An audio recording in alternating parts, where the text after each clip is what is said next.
watched. Okay. Yeah, I watched that. That was the Sunday night thing. Didn't miss it. It was on Sunday nights? Mm-hmm. Mm-hmm. It used to be on Friday nights at first, and then they moved. Oh, okay.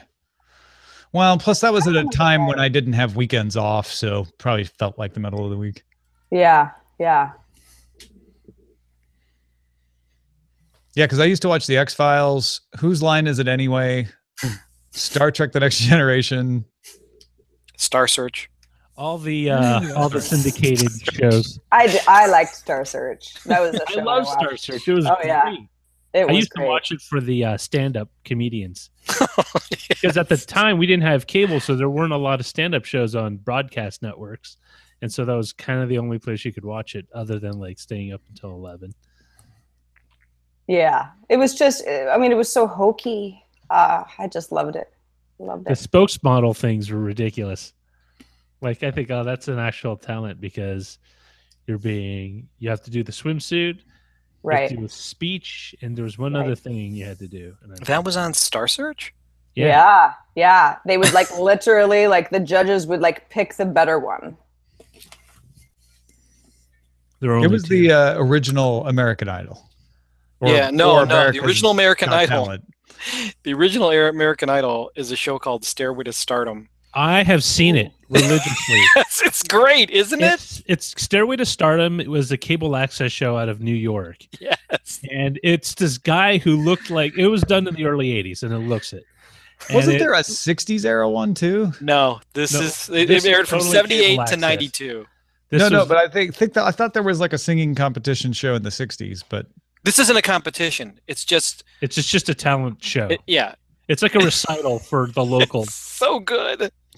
No, it's so bad. That's what makes it. I know, but the guy looks like a lounge act that he decided, like, I'm gonna do a local cable access version upstairs of my house that I've in the studio. Yeah, and then there's just a lot of bad dancing, bad singing, bad comedians, bad singing, and then the Frank Massey, that's the guy's name. Frank Massey. He'll sometimes have a really strange interaction with the guest. Very young, like a young girl who kissed the girl on the lips. Like that was the thing. The whole thing is just typically, it's like, oh, that's totally like late 70s. Hold on, breaking news, folks. Despacito is now officially the most viewed YouTube video of all time. Wow. Wait, what is it? I've never even heard of it. Was Psy still number one all that time? No, Wiz Khalifa's "See You Again" from Furious 7 had passed. Yes. Despacito.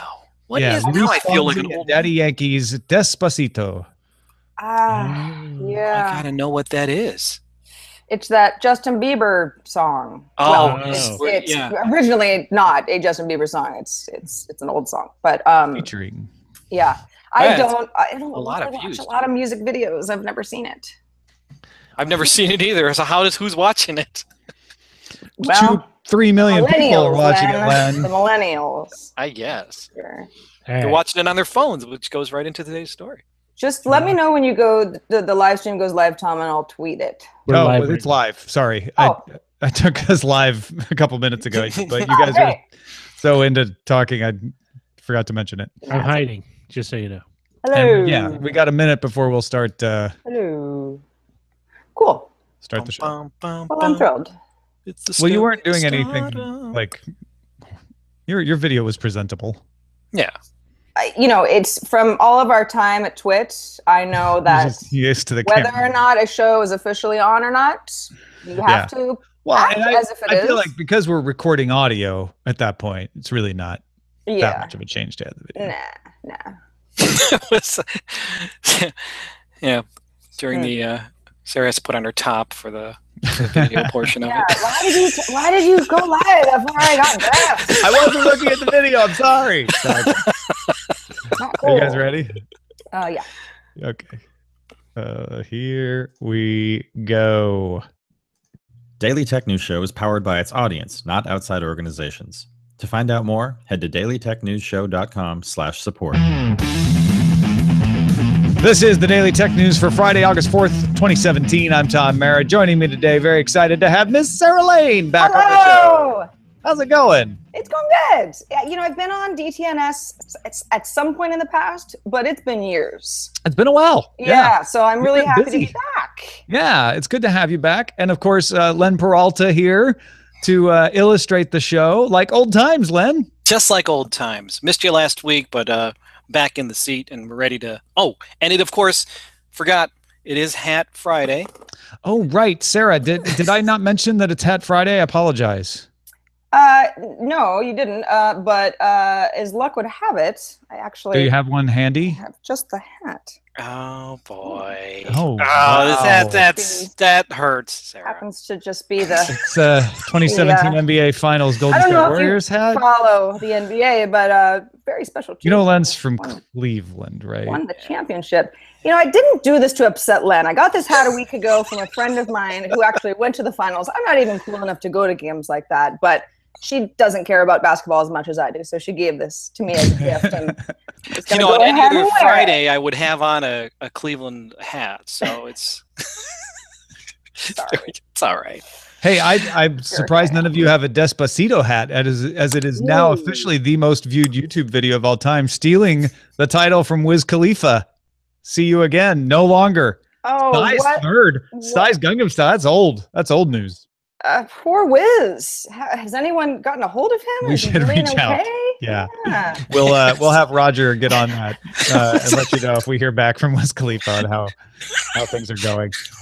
Meanwhile, let's start with a few tech things you should know. The FBI arrested Marcus Hutchins, aka Malware Tech, yesterday. We mentioned that on the show. Thursday, he was arraigned on charges of creating and distributing the Kronos banking Trojan. Hutchins asserted his Fifth Amendment rights against self-incrimination. So not a lot of statements from him other than yes or no, Your Honor.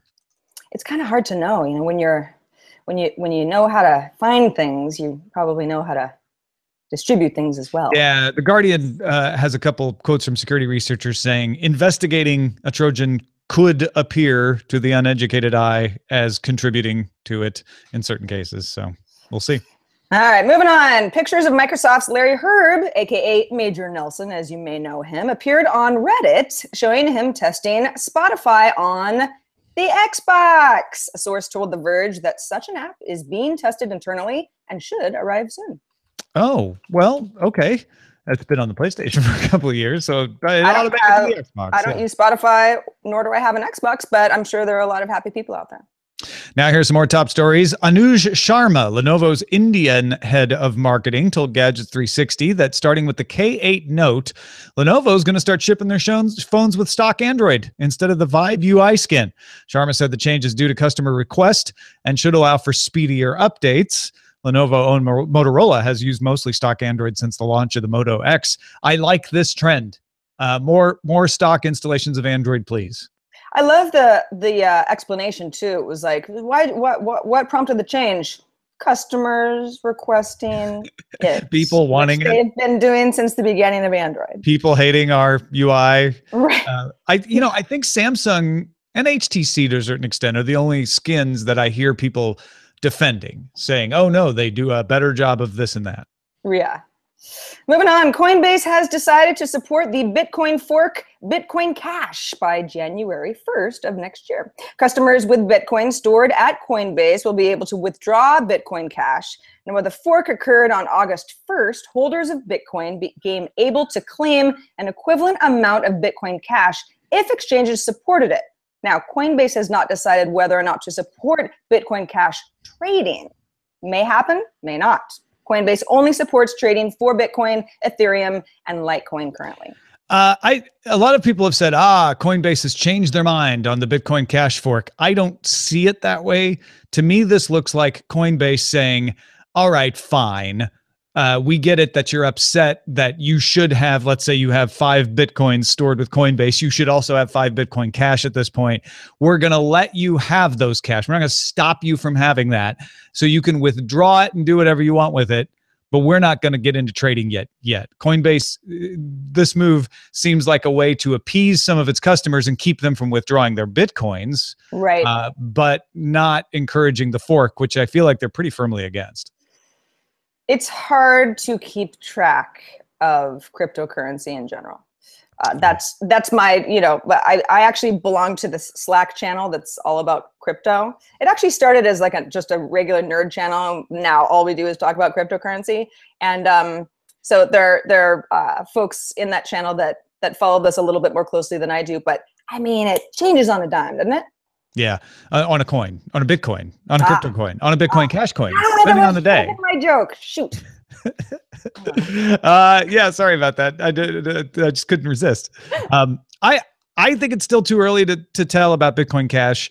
I have not converted my Bitcoin to Bitcoin Cash yet, although there's no hurry, right? I mean, Coinbase is even saying we're not going to do this till January 1st because the two ledgers are the same up until August 1st. If your coins are sitting there in the ledger, they'll sit there forever. Even if you get rid of them in Bitcoin, they'll still be there for Bitcoin Cash. So there really isn't a rush for it. And especially if there are questions of stability. I mean, I mean, it can't hurt to get them, but I don't know if I want to go to the trouble until I'm certain that they're actually worth getting. I mean, right now they're still trading for a couple $100. So Facebook announced it's using its open source Cafe 2 deep learning framework to perform more than 4.5 billion translations a day on Facebook. All machine translation models at Facebook have now been changed from phrase-based, which translates individual words or sometimes phrases, to neural models, which can translate a whole block of text at once. So the neural model can tell context. It can do things like account for your typos, just all in all, a better translation. Sure, and I think it can also better be able to translate things like slang in particular languages that phrase-based learning had not done well before. This is actually kind of interesting. I have a friend who lives in Belgium, and he didn't really speak English, and my French is not great, and we don't really use Facebook to communicate, but Google Translate quite a bit, and Google Translate, as I believe, switched over to a neural network earlier this year as well. Mm-hmm. And in the past, half the time my sentence, he'd go, I don't know what you're saying, even though supposedly it was all in French. So it's great. You can truly communicate with somebody a little bit better without knowing the language at all. More and more all the time. Yeah. And I didn't realize there were that many translations happening on Facebook. I mean, a lot of this would just be somebody shares a story, let's say in Spanish, and you're like, what's that headline in English? Stuff like that. And there's so many people on Facebook. I guess it shouldn't surprise me, but this is the kind of thing that helps machine learning get better when you have data sets to work on that are that large too. Exactly. The U.S. Senate voted 94-1, so by a landslide, to pass a bill that would allow consumers to purchase certain classes of hearing aids without a prescription. The bill now heads to the president to sign, and he's expected to sign it. The loosening of the restrictions is expected to lower prices of hearing aids by allowing for easier competition. Now, critics say people may not seek medical examinations and misjudge their own hearing needs if they don't have to go to a specialist. What I don't know much about hearing aids because thankfully I don't need them yet. But apparently a single hearing aid, and a lot of people with hearing loss need too, is $2,300 on average. They could be thousands of dollars. That's more than I thought it would be. So I don't know. I feel like hearing aids should be free, quite frankly, but this seems like a step in a really good direction. Well, first of all, let's just remark that I think this is the second time in a couple months that we've had a tech story that the U.S. Congress has voted on almost unanimously, belying this idea that they never can agree on anything. Apparently, there are a couple things they can agree on. And this is a good one. That? Yeah, I know, right? That should be news right there. But I get the opposition to this. I'm mostly in favor of it. I understand that when you go to an audiologist, when you go to the doctor, they can tell you, do I need a hearing aid or do I just have like severe wax buildup? I've had that before. My doctor's like, you want me to clean that out for you? And I'm like, oh, wow, I didn't notice, but I can hear better without that. So And you want to get the calibration to say, this is the kind of hearing aid you need. This is the amount. You don't want it to be too loud. That can damage your hearing. You don't want it to be too soft, or then you're wasting your money. So yes, you should seek a doctor, but they're so darn expensive that I think allowing it to be easier for companies to market them and get them on the shelves so the prices come down is super important.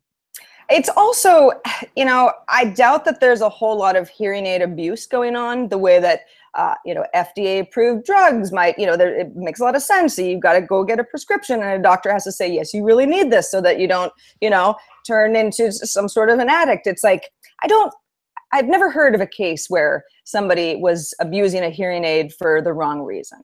And the FDA is still going to be governing the labeling of these things. Yeah. So I think it's a good compromise to say, let's make sure that what's on the shelf that you can buy is properly labeled so that you as an educated consumer can find the right thing. And then it's on you to, and your doctor to make sure that you're getting the right thing. But it's a matter of how much do you trust people to make good decisions. Not everybody's going to make the right decision. That's the cost of it. But I think, to me, bringing the price down from $7,000, $2,000 to what they expect to be less than a couple $100 in a lot of cases, and allowing for more innovation. I mean, we heard recently about Apple and the cochlear implant that they're allowing to work with the iPhone. Imagine if you didn't have to do implanted devices, if you could have a lot of other accessories that could work with smartphones and things like that. That could be huge. So I think it's worth trying, and obviously most of Congress agrees. Yeah, hear the world. Speaking of hearing aids, scientists at Columbia Engineering published a study in the Journal of Neural Engineering describing a system that combines a little mind reading, sort of, with AI to create a hearing aid that can focus on one particular speaker. That's one common complaint with hearing aids, is they make everything loud. And speaker and as in human speaker. Yeah. And it becomes hard for me to actually pick out the person I'm trying to listen to. This system uses a deep neural network, again, to separate speakers in a stream of audio. It's able to identify, okay, that's a particular speaker, that's a particular speaker. That's something that really the human mind is best at. It's been difficult to get computers to do this. So that's their big innovation here, is being able to separate out the human speakers and then combine that with a monitor of your neural processes to match when the speaker you're focusing on is the one that they've identified by the neural network, and then amplify just that speaker. See, that's it's an assist. That's where this becomes like magic to me. Yeah. Because it's reading what someone's brain is thinking without them somehow, pointing a pointer at the speaker saying, this is the person I want to listen to. It's incredible. Yeah. And now, granted, for the purposes of the study, they were using an invasive technique. And so this is not an off-the-shelf thing right now. There is a non-invasive technique that they discuss in the paper. It's a long way to go before you can make something that even with, a doctor's help, that you could use, but it's practical. It is something they can do. You just got to do the work to make it easy for people to implement, but the technology works. I was at a birthday party at a loud Mexican restaurant recently, and friends, like new girlfriend, came, and she's sitting there and sort of looking around and smiling and not really saying anything. And I thought, she's not having a good time. And later on, he goes, she has bad hearing and she can't hear anybody in a situation like that where it's loud and a bunch of people are talking. This would be perfect for her. This would help. Yeah. Folks, if you want to get all the tech headlines each day in about 5 minutes, be sure to subscribe to dailytechheadlines.com. It's available as a podcast at dailytechheadlines.com, on the Amazon Echo, which we're like this close to launching in the UK. We've got the US version, and a couple people are testing it out in the UK, and it seems to be working. So hopefully by next week that happens. Also, the Anchor app has it, and through the Anchor app, you can get it on the Google Home. So check that out. All right, for our main topic, I want to talk a little bit about Jean M. Tweng's article on The Atlantic called "Have Smartphones Destroyed a Generation?" Oh, have they ever? I'm going to assume that Jean M. Tweng did not write the headline because her article is actually much more measured than that. She is a professor of psychology at San Diego State University, the authoration of Generation Me and iGen. She's a mother of 3 children, and she did a lot of research into finding out, okay, what is the effect of smartphones on this generation that has grown up never knowing a world without smartphones? And this is something that kind of blew my mind when I started thinking about it. I'm like, oh, right. I think of the millennials as like, oh, millennials, they never knew a world without the internet, right? There are people who are in their teens now who's always had smartphones in their lives. Sure. She defines this generation as being born between 1995 and 2012. So these are people who, when they were getting into high school, the first iPhone came out. Gosh, can you imagine that? It's interesting because some of these stats are, I guess they're not so surprising, because I hear, especially from friends who are teachers, you got to figure out, how to keep the kids off their phones and to not cheat during tests and to pay attention and all that stuff. And I just kind of go like, oh my gosh, see, I didn't have a phone until college. Yeah. Was when, I got my first cell phone, which was a huge Motorola. But I got my first cell phone in 1999. Well, for me, it was probably about 1996. Mm-hmm. And yeah, I was kind of, I felt like I was real cool at the forefront of technology. Yeah, right. But it wasn't a smartphone, that's for sure. You made calls and that's all you did. But now, apparently, in 2012, the percentage of U.S. owning of this age group owning a smartphone passed 50%. So that's for everybody. Like that's for age the groups. entire population, past 50%. And then if you're studying the generation, as you mentioned, Tom, between 1995 and 2012, 3/4 of teens in the U.S. own an iPhone. Now that surprises me. I would have for sure thought it would be an Android phone, because you can get an Android phone for a lot cheaper. But they might be getting the free iPhone with service, which you can get. Or still. or an iPhone that couple generations out. But if I've got a child who's demanding an iPhone, and I go and I'm like, well, I can get this one for free, so at least they'll have an iPhone, right? that could explain that. Number does seem high to me too. Well, it's kind of like, my friend in high school that had a Mercedes, but it was like a really beat up 1978 Mercedes with the bumper falling off. So it's like, sounds cool, but it wasn't really very fancy. So 12th graders in 2015 were going out less often than 8th graders did as recently as 2009. This is one of the stats that Gene Twang was looking at. Only about 56% of high school seniors in 2015 went out on dates. For baby boomers and Gen Xers, that number was about 85%. Also, fewer teens working. In the 1970s, 77% of high school seniors worked. In 2010s, that's become 55% of high school seniors. Now, some of this is maybe not attributable to smartphones. Some of it is. But she's saying, even if it doesn't have to do with smartphones, the fact that you've got people going out less means they're spending time alone with their phone.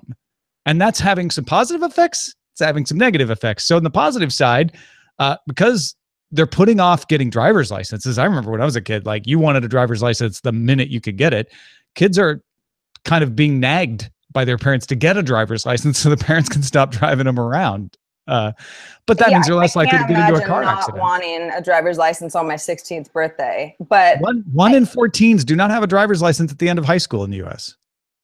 I don't know how smart. Yeah, I don't know how you link that to smartphones. Except maybe it's just you want and need to get out less because you've got everything at your fingertips and you can sit on your couch or in your bedroom or at a friend's house or something like that. Yeah, it's anecdotal, but fewer car accidents because of that. Fewer alcohol-related ills happening in this teen group. Again, because they're staying in more often.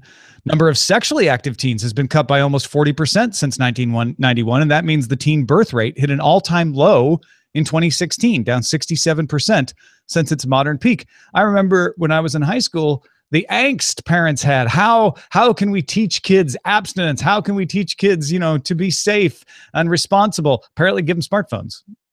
Now, is this, not to get too graphic or anything, but is this because of the stuff that you can find on the internet now that might satisfy teens' interests now? I don't know. I mean, it's got to be part of it, right? It could be, but you could make an argument that might make them more willing to experiment with the real thing. True. So I don't know. I don't know. The one thing that she can say is that teen depression has risen since 2011. And the amount of unhappiness that teen self-reports correlates to screen time. Now she's very careful to say, we don't know that it's causation. Maybe because you're depressed, you go use your phone more. But she says it is significant. And there have been a little bit of work with college students saying that those who stop using Facebook or report less use of Facebook have actually seen their mood improve versus those who don't. So there may be something to it. There needs to be more research done there, though. The amount of times that people spend as a teen with their friends on a daily basis has dropped 40% between 2000 and 2015. And since 2017, the homicide rate among teens has declined, which that's a good thing, but the suicide rate has increased. And in fact, in 2011, the suicide rate amongst teens passed homicide for the first time. And 57% more teens were sleep deprived in 2015 than in 1991. So, again, which could be attributed to some of the findings that looking at a phone before you go to sleep causes you to have worse sleep. Before the show, I kind of made a joke like, this sounds like me. Maybe I'm a millennial. But, the negatives, it actually, I think resonates with certainly with me, even though I'm quite out of this age group. Not so much, depression necessarily, but it's true that people like to offer up their best self on social networks, particularly on the internet, and it can make other people feel inferior. I think we've all felt that way. Somebody's having a great vacation. I go, oh, I wish I was there. Their life is so perfect. Right, because you may be in a disaster zone, but you find the one palm tree with a blue sky behind you to take your selfie, right? And it looks great. Exactly. And we've also heard about bullying online and suicides that have come about because of that. And, again, it's being bullied can happen anywhere, but it's just so much easier to reach people this way. And you are still very malleable and susceptible to the escape from bullying used to be going home. If you're in your bedroom with your phone on Facebook, Instagram, and Snapchat, and you can't pull yourself away, you can be excluded 24 hours a day, 7 days a week. Exactly. The sleep deprived part of this, it makes perfect sense to me. I think we've all stayed up a little too late, playing around on whatever, or actually doing real work on the internet and going like, holy crap, it's 5 a.m. What happened? Just because it's addictive and it's a time waster at times and it can get away from you. So that doesn't surprise me. And also there's that whole, the type of light, that's actually hitting your face. The blue light versus the orange light. That it's actually kind of screwing up your circadian rhythms too. Could be. Yeah. I look at this and I think that, and I feel like she's very careful to say, hey, this correlation, we don't have causation yet, but there is good reason to suspect there might be causation. And so we should study it and be careful with it. I think this is interesting because this is the first generation that has ever grown up with smartphones. Therefore, the parents don't have like, well, when I was young, here's how I dealt with this kind of isolation. This is how I dealt with online bullying. Hey, let me make sure that you're not spending too much time on social networks. Let me advise you as a good parent, ways to manage your social networks, because we don't know. None of us know. We haven't existed in this world before. Right. And a lot of parents don't use social networks. And if they do, they certainly don't use them in the same way as teens. When these teens get older, though, and to a certain extent, millennials now as parents can say, oh, yes, I know what you're going through. I was there too. And I think that will help a lot. But right now, like everything that's new, like when we were looking at cable television and MTV growing up, parents are like, I don't understand. There used to be only 3 channels. What is this? Yeah, I mean, that is exactly the comparison that I could make is when I was growing up, there was only so much TV I was allowed to watch. And there were only certain kinds of shows that I was allowed to watch, unless my parents weren't home or something. And that was just the rule because they felt like it would rot my brain, if there was too much of it. But social networks aren't like that. If you're okay, let's say I'm a parent and I say you can only be on Facebook for 2 hours a day and then I'm going to take away your phone and then you don't have access to it anymore. Well, when they get it back, there's all these messages that they can catch up on. It's not as if it's a television show that's you're either watching it or I hadn't even thought of that. You're causing stress by making them miss out too. Kind of, yeah, because then you got all this they have to catch up stuff. Yeah, and then it's like I missed this when it was in real time, and I hate you, Mom, and it's a whole night. I just want to add this, like, being online, and I don't think it's specifically smartphones. I think it is connected apps, specifically social networking and messaging apps. That's kind of where children today, at least in that cohort that's described in the article, is socializing. Right back in my day, we socialized before school, during recess, after school, and on the weekends. But they were because of physical distance, right? You couldn't just hop over to your friend's house whenever you wanted to till you got a car, right? Until all these other things that we reminisce about. It's so much faster, so much quicker. And I think a lot of that depression is that it's very easy to feel isolated online. And I think that's, and this is my totally uneducated objective view, is that because it's so easily, getting the highs are much quicker, but getting the lows are much quicker as well. And so you kind of have a group of children who may not understand emotionally what's happening, like why they feel like, oh, this is the end of the world. I have no more friends. And the impulse might be to like limit their time, take away the social, take away the phones. But what you really need is guidance. And that's really difficult for a parent who's like, I don't understand. Well, I think you need guidance, but I also think you need to give them, and I'm going to try this with my kid. I'll see how successful I am. Alternative, additional ways to socialize beyond the phone. Yes. Yeah, that's the kind of guidance I'm talking about, is like, hey, don't limit yourself. Let's find other ways. It's not so much limiting the phone. It's more about opening up options. Hey, you love sports. There's a great, team that meets up every weekend at the soccer field. Or I was thinking of even like encourage your children and their friends online to schedule meetups with each other online. So you're using what they're already using to foster what you're talking about.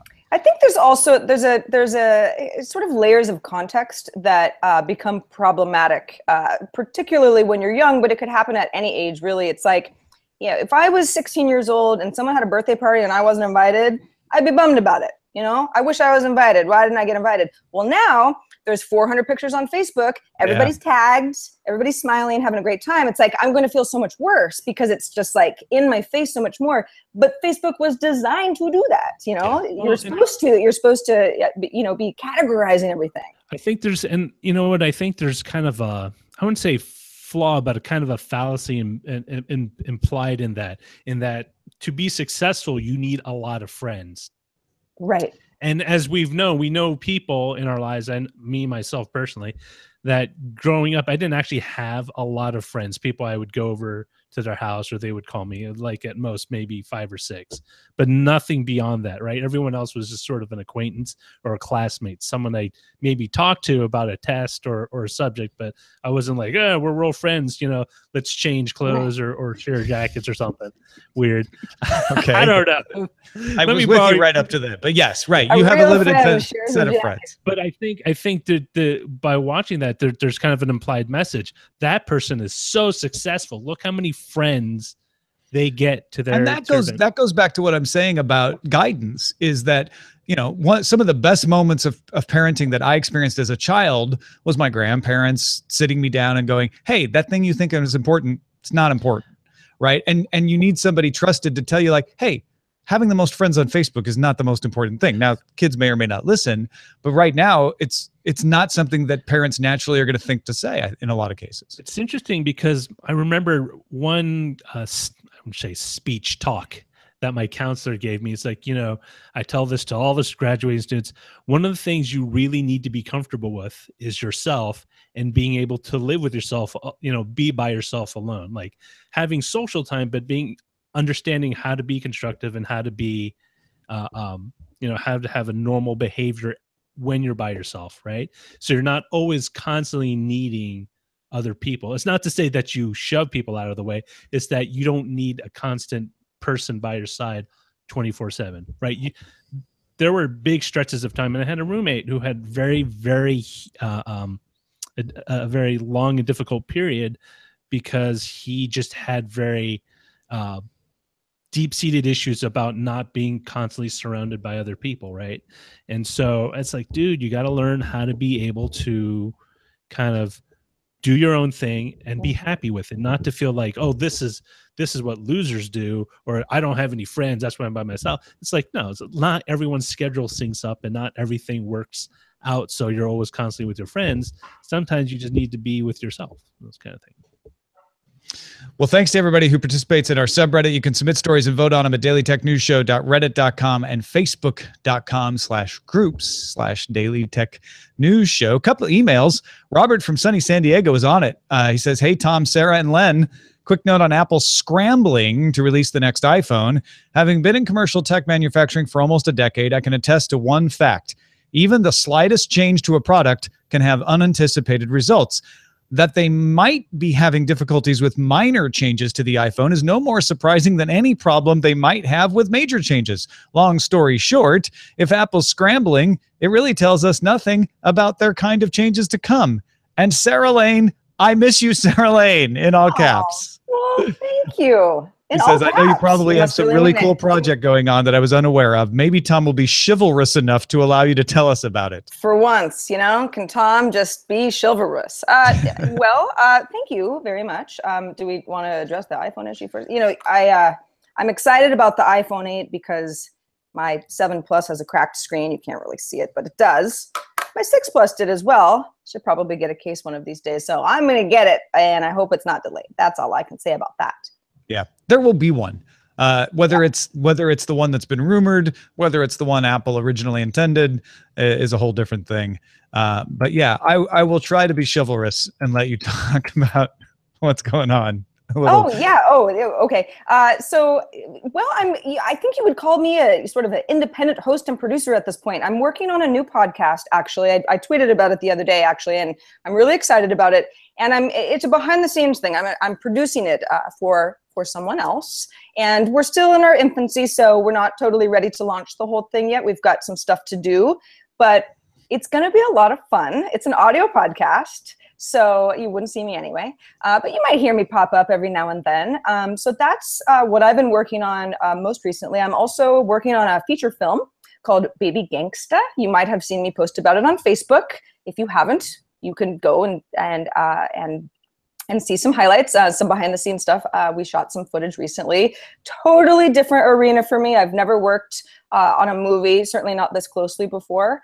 And it's a sort of a departure from the tech stuff that I do every now and then, which has been really refreshing. Life in LA, what can I say?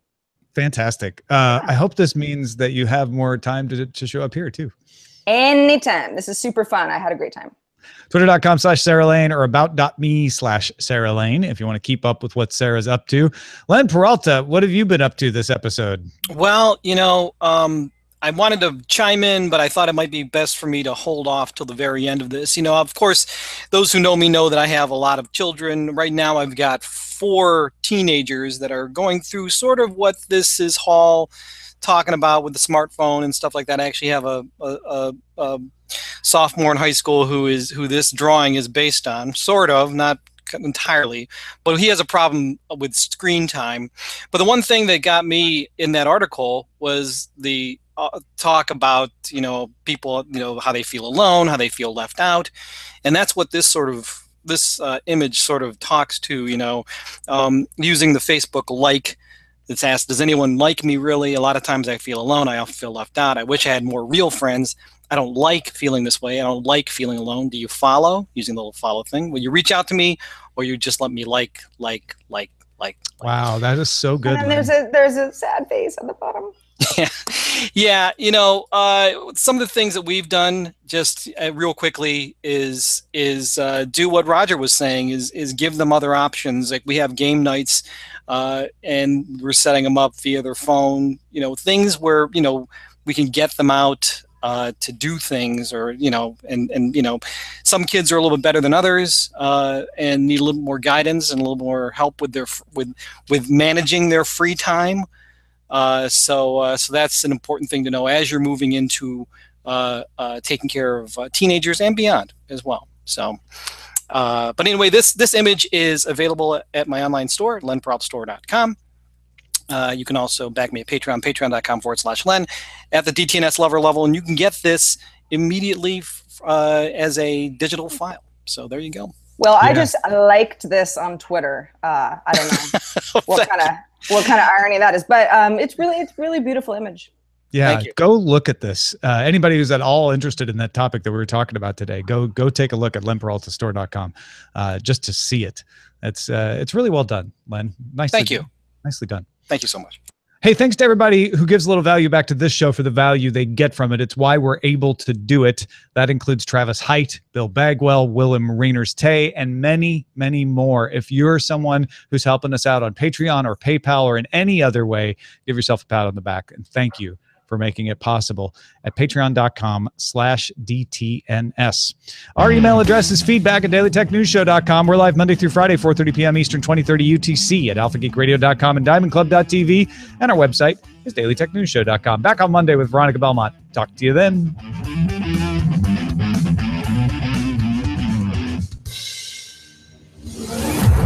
This show is part of the Frog Pants Network. Get more at frogpants.com. Diamond Club hopes you have enjoyed this program. Boom. Yeah. Good show. Good show. That was awesome. That was fun. Yeah. That was really fun. And great art, Len. Just thanks. Really good. Thanks. It actually looks like a book cover. Well, I've been doing a lot of those this summer. Yeah.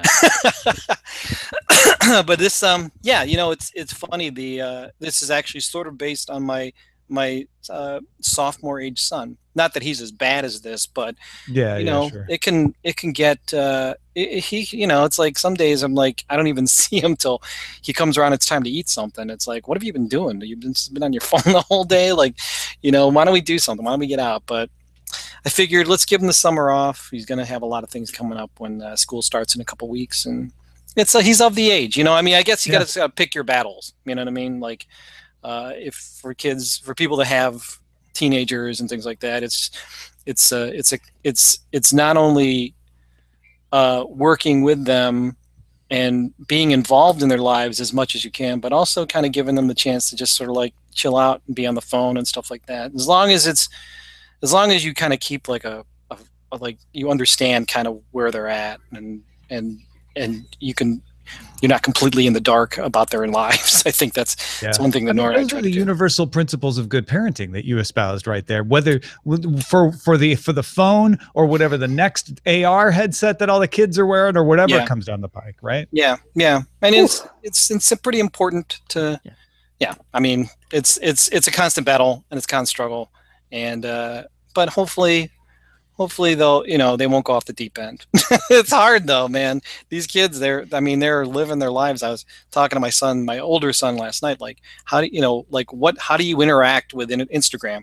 Because I was watching him like on Instagram and he just goes like, he's just liking pictures. Like, what is your criteria for liking something? Like, what is it? He's like, I don't know, if I just like it. I'm like, yeah, but what is that? Like, I don't understand it. Like, are you curating something? Like, what is it? So is this kind of like a different mindset as to how they're approaching smartphones and things I can't imagine. I mean, I find myself like, oh, that's Eileen's friend started a Korean beauty Instagram. I'm going to like it just to show support. And then suddenly my Instagram feed is full of Korean beauty. And I'm like, wait a minute, that was just being nice. Right.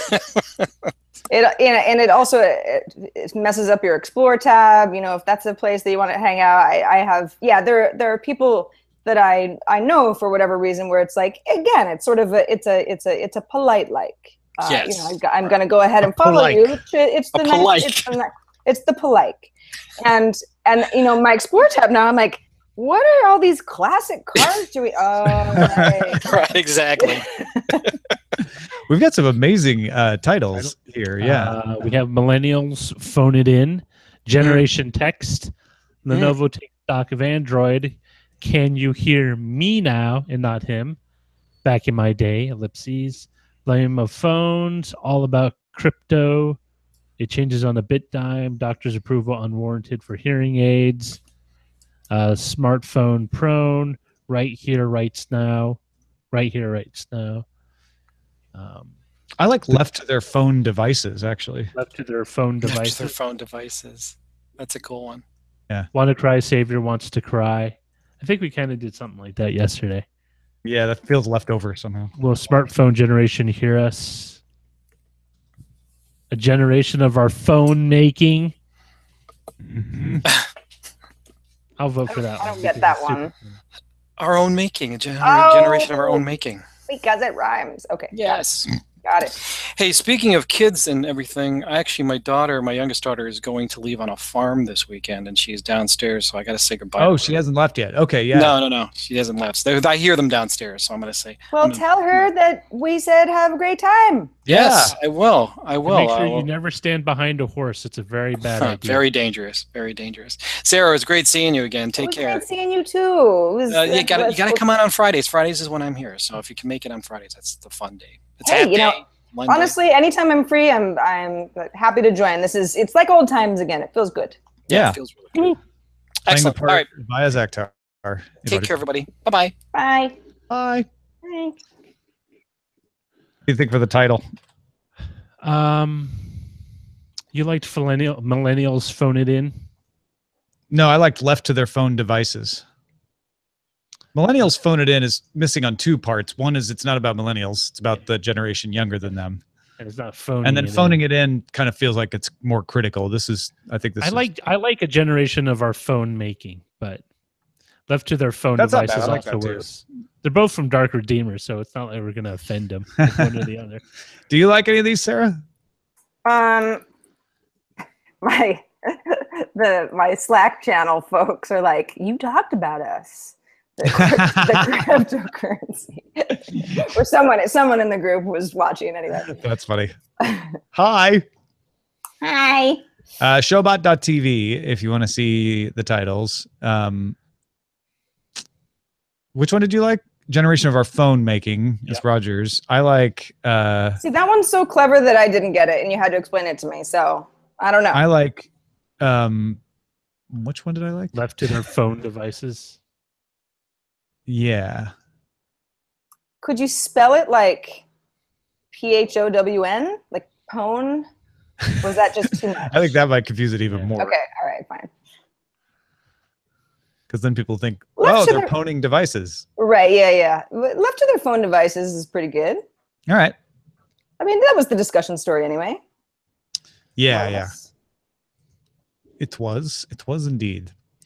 All right, done. Left to their phone devices. And Dark Redeemer, who submitted 3,412 titles, all of them good, is the author of that one.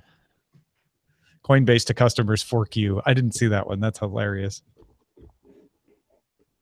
Well, but they're not really, it's... I guess we didn't make it clear when we were talking about teens. These are not millennials. I see a couple of these headlines are like, millennials doing this. I'm like, no. These are younger than millennials. There's really no settled name for them. I see them called Generation Z sometimes. What happens I may have accidentally said millennial when I was comparing myself. So, but yeah, that's true. I mean, millennials are 20-somethings, right? Yeah, the millennials are 20s. sometimes the parents of these kids. Millennials should be in their late 20s or early 30s. Right. Gen Y is the same as millennials, right? Yeah. But they changed that term because millennial was a little broader. And so the next generation we're talking about is Gen Z. Who is they anyway? Who makes up these terms? I know, right? Is there all that show up in the international consortium of right? Yeah, it's like top level domain for age groups. There should be a working group to name. There's always a name for them, but they always come after that cohort sort of starts. Well, it's funny, yeah, because we were called boomlets, or we were called boom. No, we weren't echoes. Were we boom? We weren't echoes. Yeah, but there were a bunch of names until Generation X caught, and then that became the name. And I was already in high school. The next generation was Generation Y, just because it was after X until millennials came along. Yeah, exactly. So, are you a millennial or a Gen Y? Who? Oh, Lucy. Sorry. Oh, Gen Lucy. I was like, why, thank you, Sarah, but I'm neither.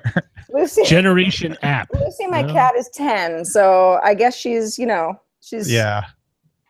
known a life without smartphones either. That's right. She's a Gen Z. She's right in the demo. Generation insecure. I don't know what would you call them. I like the iGen, but then that I stuff kind of sounds Outdated. old-fashioned. Yeah. Sounds like an old man. Them rock and roll kids. So why during the show could I not see program out? Or is that just not something that we see anywhere? What do you mean? Like as we switched back and forth between our cameras. Oh, so the way What's Google Hangout works is it automatically switches to whoever's talking. But mine didn't do that. It didn't switch you to probably- Len on me when we were talking? Wait, No. who do you see right now on the screen? Well, first of all, I wasn't really watching it because I was looking at the script. Well, that would be why then, because you were looking at it. Wait, No, but I am now. what are you looking at on the screen? What shows up on your the Google Hangout screen for you right now? Well, it's you. If I click on your little Yeah, don't click on the squares on Well, the bottom. But I don't. Because It's if you click on, say, Tom's face, his Yeah. face will show up all the time. So what you want to do is make sure none of those faces in the corner are selected. That way, one of them always was since we connected. So is there a white square or white border around any of the faces? Well, there's one around me because I've selected myself. So don't select yourself. The Google Hangout will auto select. Oh, mother F. So all I had to do was click again. All right. Yes. Now I know. That would be why. I don't hang out in Google Hangouts all that often. But it was actually good because it can be a little distracting anyway. To be, seeing yourself. So it was Yeah, fine. so I was like, I know that there's a way that Yeah. I've done that before too, where I've accidentally clicked on something and forgot. Yeah. Oh, Dark Redeemer says the next generation will be Generation Poop Emoji. I think a generation that seems a little critical of the generation, frankly. But I think an emoji as the name of a generation is a probability. What's the Generation Shrug? What's the group in Japan that are like total shut-ins, like they never come out of their rooms? There's a term for it. Didn't know that was. No, I've heard of this, but I don't know what the name of it is. It's it's not like somebody who has agoraphobia. It's like a lifestyle choice type thing. Yeah. So don't want to deal with the they're world. not shut-ins is the wrong word because that is a clinical that can be used in a clinical sense. But these are people who are just like, I don't really want to go out. Okay, so it's hikikomori, literally pulling inward, being confined. Are reclusive adolescents or adults who withdraw from social life, often seeking extreme degrees of isolation and confinement. Thank you, Krug. Interesting. What generation will Roger C's kid be called? Generation Awesome? Generation Winners.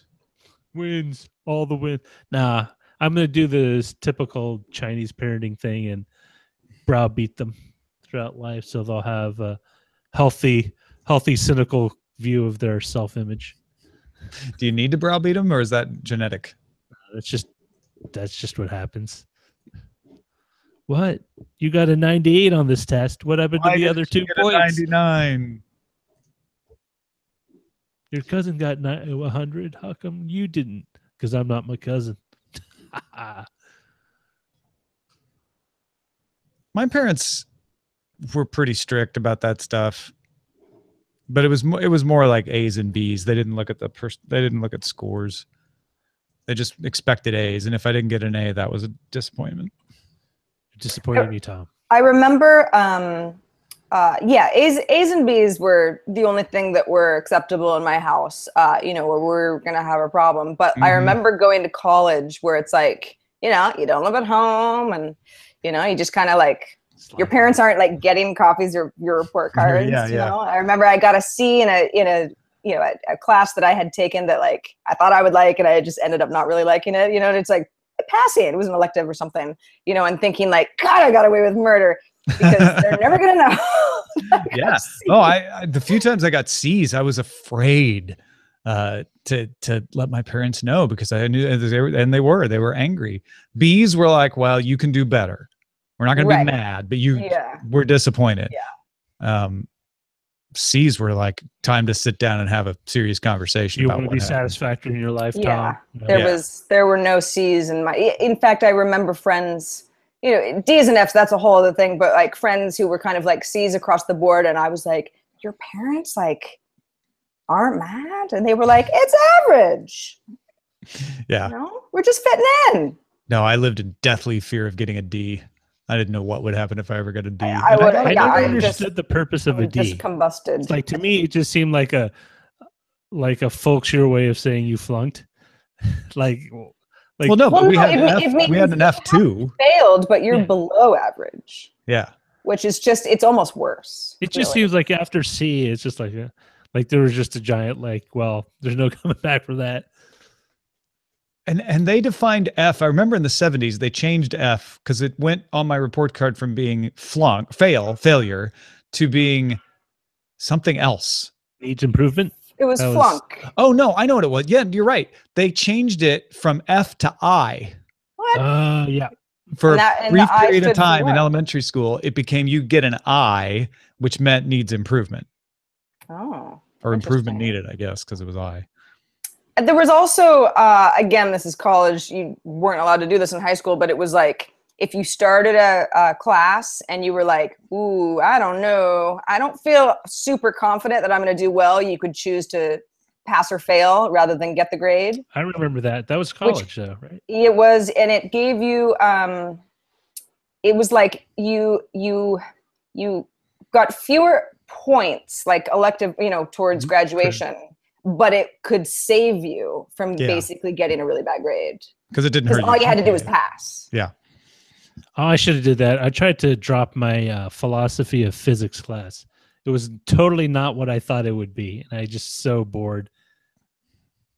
And I had to write all these papers I didn't care about. Yeah, I definitely made some mistakes. I at one point, I don't know, like maybe I wanted to like have a free gym membership or something, and so I took like a physical class, and I remember like running around the track and just being like, "This is a nightmare." I took several coaching strategies classes, which I later felt like I was cheating because it was just teaching you about sports, and I already knew about sports. Cooking strategies? Coaching. Coaching. I thought you meant coping, like it was too much. No, coaching, like coaching of baseball, coaching of volleyball, coaching of basketball. Tell them to do this and see if they do it. Yeah. Yeah, there were kinesiology classes. That sounds kind of fun. They were super fun. Kimberly, the Texas teacher, wrote in about our discussion of ethics of friendship between creators or creator reviewers on Wednesday. And she said, you hit it on the head, transparency. I love the different levels of geeking out you all do with different guests. Not as much on DTNS, but cord killers. Brian practically bounces out of his seat. Sword and laser, current geek, weird things, etc.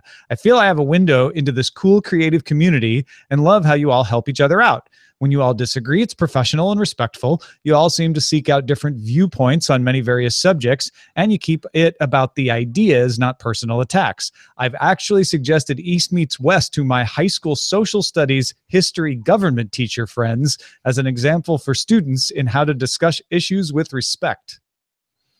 Wow. We do that respectfully? I guess so. More so than others. Be a complete like block of tofu at parties. It must be the most dispassionate person. All right. Well, we're going to finish our broadcast day. Thanks everybody for watching. Goodbye. Bye.